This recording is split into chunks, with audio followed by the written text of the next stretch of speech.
ഹരി ഓം ശ്രീമന്നാരായണീയം ദശകം 1 ശ്ലോകം 3.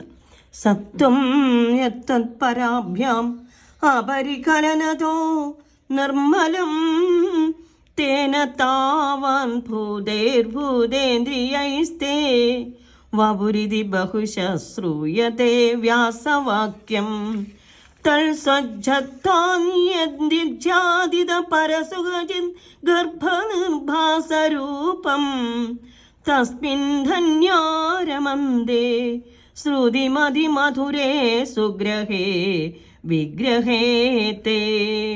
ശ്രീഹരേ നമ. തത്പരാഭ്യാം അപരികലനതഃ, അതിൽ നിന്നും അന്യങ്ങളായവയോട് സമ്പർക്കം ഇല്ലായകയാൽ, നിർമ്മലം യത് സത്വം, ശുദ്ധമായ യാതൊരു സത്വഗുണമുണ്ടോ, തേന താവത് ഭൂതേഹി, അതുകൊണ്ട് തന്നെ ഉണ്ടായ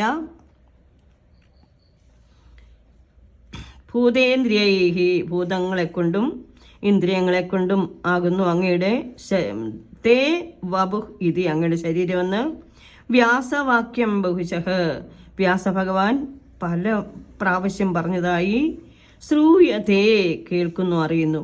തൽ സ്വച്ഛത്വാത്, ആ നൈർമല്യം ഹേതുവായിട്ടും, യാതൊരു വപുസ് അജാതിത പരമസുഖജിൻ ഗർഭനിർഭാസരൂപം, മറവില്ലാതെ ഉത്കൃഷ്ടമായ സുഖമായും പ്രകാശമായ ഉള്ളിൽ നന്നായി വിളങ്ങുന്ന രൂപമുള്ളതാകുന്നുവോ. ശ്രുതി മതി മധുരേ സുഗ്രഹേ വിഗ്രഹേ തേ, തസ്മിൻ തേ വിഗ്രഹേ, കേൾപ്പാനും സ്തുതിപ്പാനും സ്മരിപ്പാനും രസം തോന്നി ഇരിക്കുന്നതും സുഖേന ഗ്രഹിക്കാവുന്നതുമായ അങ്ങയുടെ ആ വിഗ്രഹത്തിൽ, ആ വപുസിൽ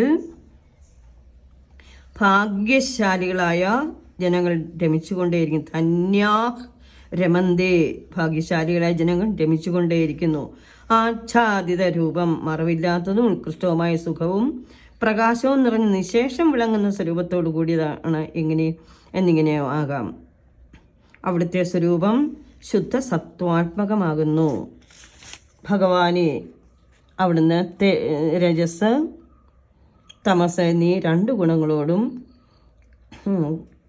കലകളോടും കൂടി നിർമ്മലമായ സത്വഗുണങ്ങളിൽ നിന്ന് സംജാതമായ പഞ്ചഭൂതങ്ങളെ കൊണ്ട് ഭഗവാന്റെ ശരീരമെന്ന വ്യാസവചനം പല പുരാണങ്ങളിലും പ്രകീർത്തിക്കപ്പെട്ടിരിക്കുന്ന പരിശുദ്ധിയിൽ യാതൊരു കുറവുമില്ലാതെ ആനന്ദ നിർഭരമായ ഹൃദയത്തിൽ ആ പുണ്യവിഗ്രഹം പ്രതിബിംബിക്കുമ്പോൾ അതിനെ ശ്രവിക്കാനും ധ്യാനിക്കാനും ആഹ്ലാദമുണ്ടാകുന്നു. അതോടൊപ്പം അനായാസം ചിത്തത്തിൽ ഗ്രഹിക്കാൻ കഴിയുകയും ചെയ്യുന്നു. അങ്ങയുടെ ആ നിർമ്മലമൂർത്തിയിൽ ധന്യാത്മാക്കൾ രമിച്ചു ജീവിക്കുന്നു. അല്ലയോ ഭഗവാനെ, സർവവും അവിടുത്തെ പാദത്തിൽ സമർപ്പിച്ചുകൊണ്ട് സർവാത്മന അവിടുത്തേക്ക് ഇഷ്ടമുള്ള കർമ്മങ്ങൾ ചെയ്ത് ഭക്തിയോടുകൂടി ഭജിക്കുന്നവന് ആശ്രിതവത്സനായ ഭഗവാൻ എപ്പോഴും തുണയുണ്ടായിരിക്കും. സർവം ശ്രീകൃഷ്ണ അർപ്പണമസ്തു. ഹരി ഓം.